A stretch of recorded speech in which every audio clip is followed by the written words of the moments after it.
Assalamualaikum warahmatullahi wabarakatuh. Salam rahayu dulur-dulurku.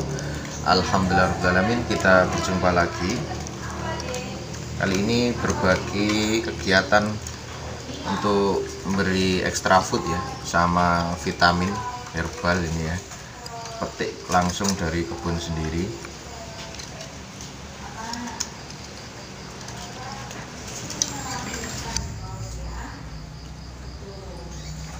Sambil saya mau merespon beberapa komenan teman-teman yang ada di kolom komentar. Bang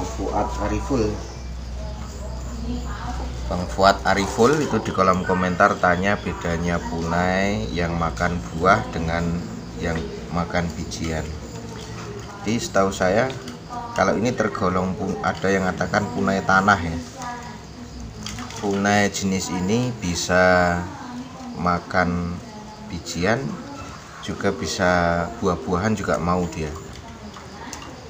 Mungkin kalau di hutan ya, karena cenderung habitatnya untuk si punai ini kan kebanyakan di hutan, di hutan-hutan. Bisa jadi ketika di hutan ini ya,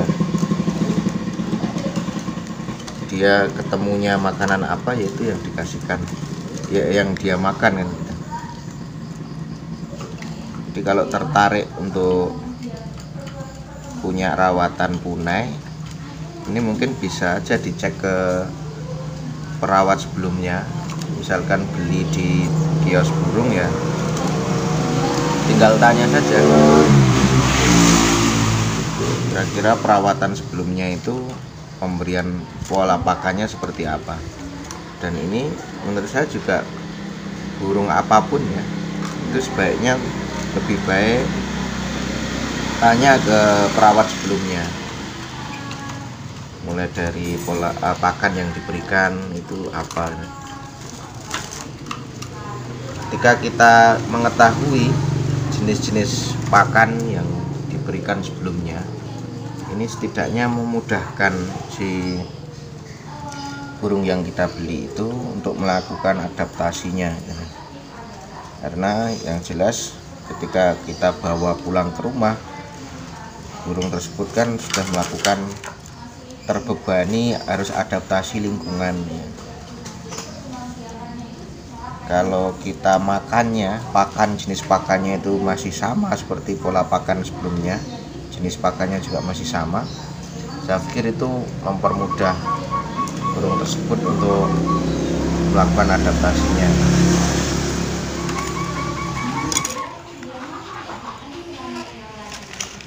Kemudian kemarin saya upload 3 video ya teman-teman sehari. Itu Cak Anto selalu memantau. Ini terima kasih Cak Anto sudah memantau 3 video yang kemarin saya upload itu ya. Malah pas saya bahas soal penjinakan itu minta tipsnya katanya. Padahal saya pakai tipsnya Cak Anto itu.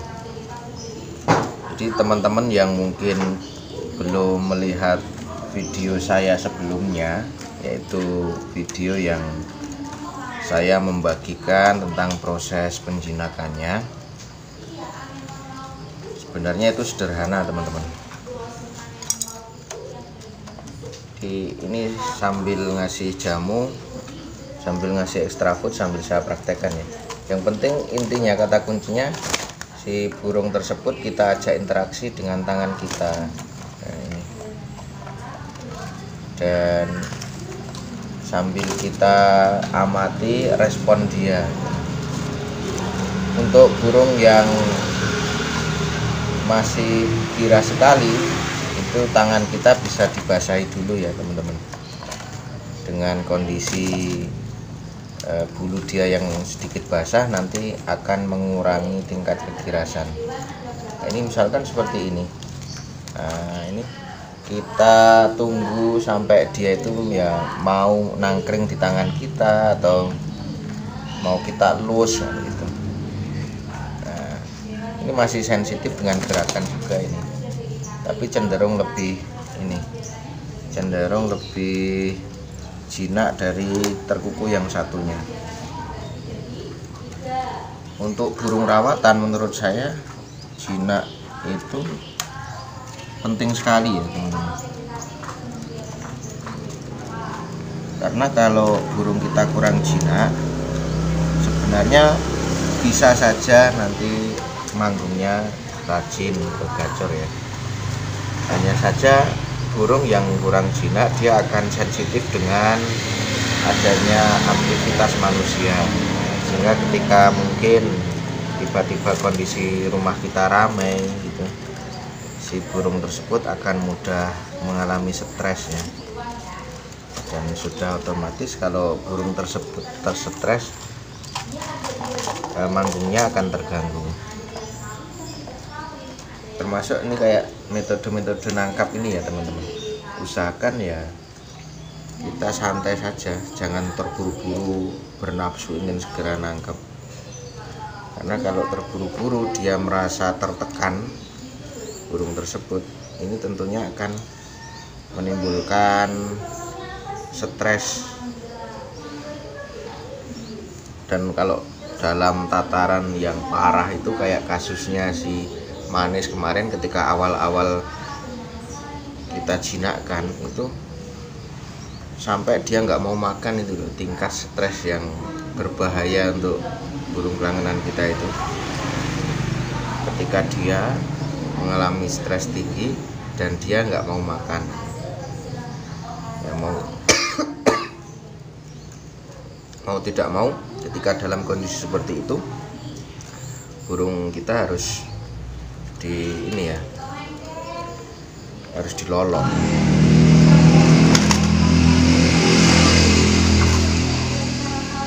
Nah, ini yang terkuku yang lebih kiras dari yang tadi ya. Ini namanya si gagah ya. Nah, kalau yang lebih kiras ini lincah ini. Ini bisa kita pantau kan teman-teman. Baru saya dekati saja respon dia sudah seperti ini. Nah, seperti yang saya katakan tadi, tinggal dibasahi saja tangannya pakai air, dan jangan buru-buru langsung untuk nangkapnya ya, sambil kita latih ya teman-teman. Sambil kita latih dia adaptasi dengan tangan kita.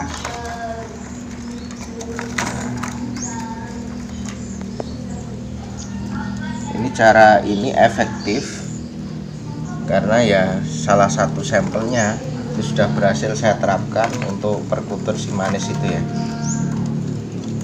Si Manis itu dalam hitungan 4 hari itu sudah tenang ketika berinteraksi dengan tangan seperti ini. Nah, misalkan dia mau bertengkar di tangan ya kita biarkan dulu, sambil dia ini akrab nih, berkenalan dengan tangan kita ini kan. Sudah sedikit berbeda kan dari yang tadi awalnya dia sensitif sekali. Yang harus dihati-hati juga untuk jenis-jenis burung anggungan seperti terkuku dan perkutut. Ini termasuk burung yang metode pertahanannya ketika merasa ditangkap oleh sesuatu yang mereka anggap berbahaya, itu mereka melepaskan bulu-bulunya teman-teman. Itu cara mereka meloloskan diri dari sesuatu yang mereka anggap sebagai ancaman. Makanya itu perlu hati-hati sekali, jangan sampai perkenalan ini berkesan mengancam mereka.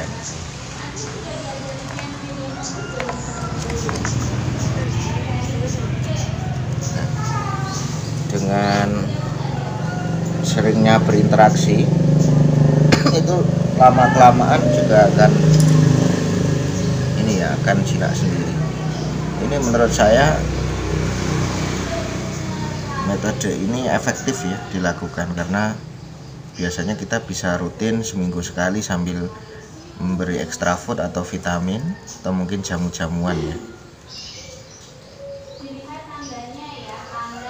Nah, pemberian extra food ini berkaitan dengan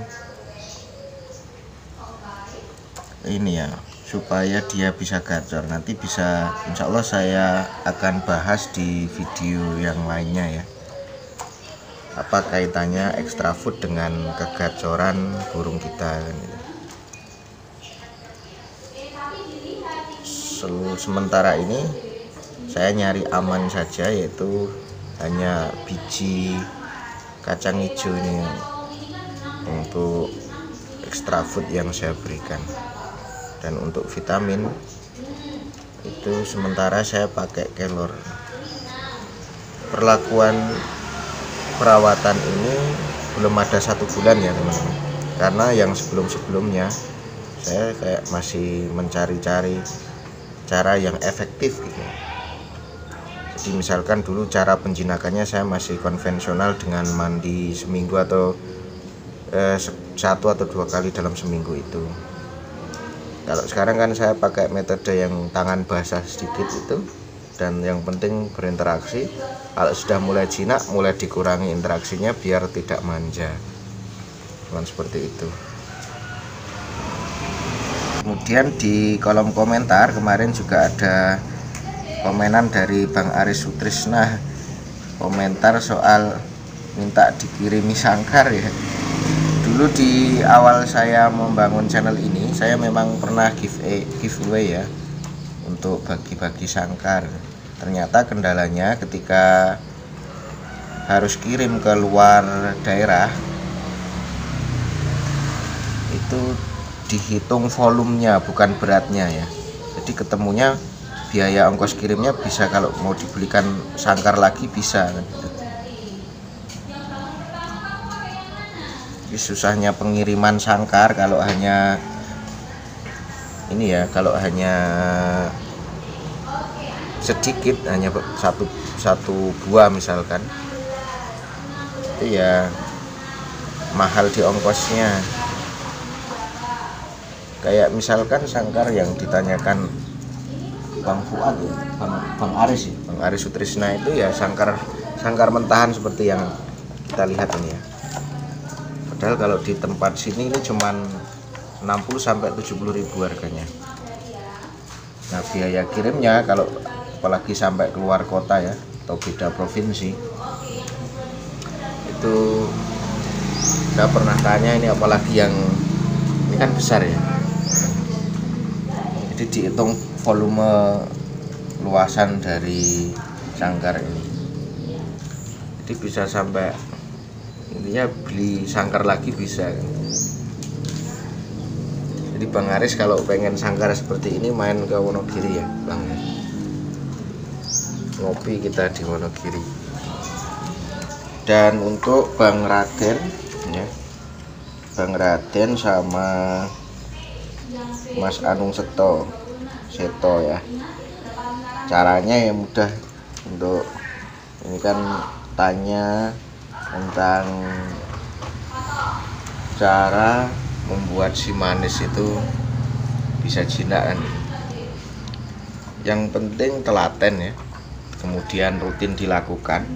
Dan kalau saya sendiri tidak mengkhususkan waktunya, boleh kapanpun, asal teman-teman bisa selalu siap di waktu itu. Misalkan teman-teman kalau paginya sibuk ya berarti sore hari dilakukan interaksi, megang-megang, dilus-lus kayak gitu.